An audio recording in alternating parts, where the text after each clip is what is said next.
25 March সন্ধ্যায় উন্নত চিকিৎসার জন্য তামিমকে সাভারের কেপিজে হাসপাতাল থেকে আনা হয় ঢাকার এভার কেয়ারে। ডাক্তার জানান, সিসিইউ থেকে কেবিনে নেওয়া হয়েছে তামিমকে। খেলার মাঠে ফিরতে সময় লাগবে 3 থেকে 4 মাস। তবে কেপিজে হাসপাতালে তার চিকিৎসা এবং পরিবারের তাৎক্ষণিক সিদ্ধান্তে মুগ্ধ তামিমের ডাক্তাররা। এখানে আসলে কৃতিত্বরা কিন্তু তামিমের সাথে যারা ছিল ট্রেনার এবং ফিজিও, যেটা আমরা দেখেছি, তাদের ভূমিকাটা কিন্তু এখানে খুব গুরুত্বপূর্ণ ছিল। তারা ওইখানে সিপিআর স্টার্ট করছে এবং যখন হসপিটাল নিয়ে যায়, সেই কেপিজে স্পেশাল হসপিটালের যে ইমার্জেন্সি টিম এবং ক্যাথল্যাব টিম, বিশেষ করে যে মামুন অ্যানেস্থেসিস্ট, যিনি সিপিআর দিচ্ছে 22 মিনিট, আপনারা জানেন যে ওনার হার্টটা কিন্তু বন্ধ হয়ে গেছিলো 22 মিনিটের মতো, তাকে পাম্প করে হার্টটা চালু করতে হয়েছে এবং তারপরে তাকে ক্যাথল্যাবে নিয়ে তাকে প্রাইমারি এনজিওগ্রাম করে এনজিওপ্লাস্টি করতে হয়েছে। একটা ভেসেল, আপনারা সবাই জানেন যে তার লেফট আর্টেরিয়াটা, পুরো আর্টেরিয়াটা ব্লক ছিল এবং সেখানে একটা স্ট্যান্ডে খুলে দেওয়া হয়েছে।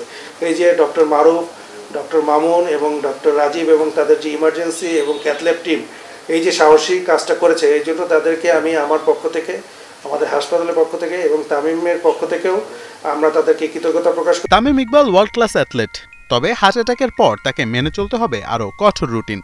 এছাড়া তার শরীরে রক্ত জমাট বাঁধার প্রবণতাও রয়েছে, যেমনটা ছিল তার বাবা এবং তার ভাই নাফিস ইকবালেরও।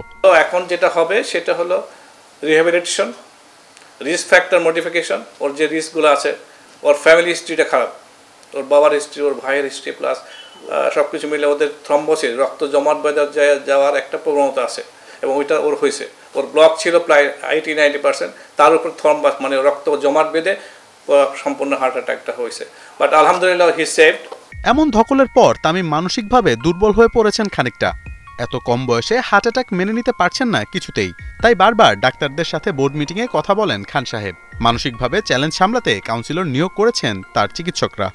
সাইকোলজিক্যালি অ্যাকসেপ্ট করতে পারছে না যে এইটা হবে, ওইটা সে কল্পনা করেনি। মানসিক অবস্থার জন্য আমরা কাউন্সিলরকে ইয়ে করছি, ইনভলভ করছি, সে কাউন্সিলিং করবে এটাকে কীভাবে মানায় যাওয়া, ওর প্রশ্ন শুনবে, ওর কোয়ারি শুনবে, ওর প্যানিক শুনবে, তারপর সেভাবে আমাদের কাউন্সিলর গাইড করবে। এর আগে পরপর দুবার তামিম হার্ট অ্যাটাক করেন বিকেএসপির মাঠে। হার্টবিট পাওয়া যাচ্ছিল না, দেয়া হয় ডিসি শক।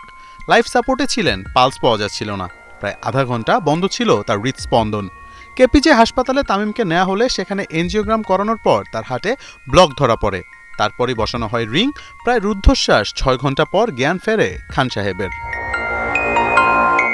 মোহাম্মদ আদনান, ৭১।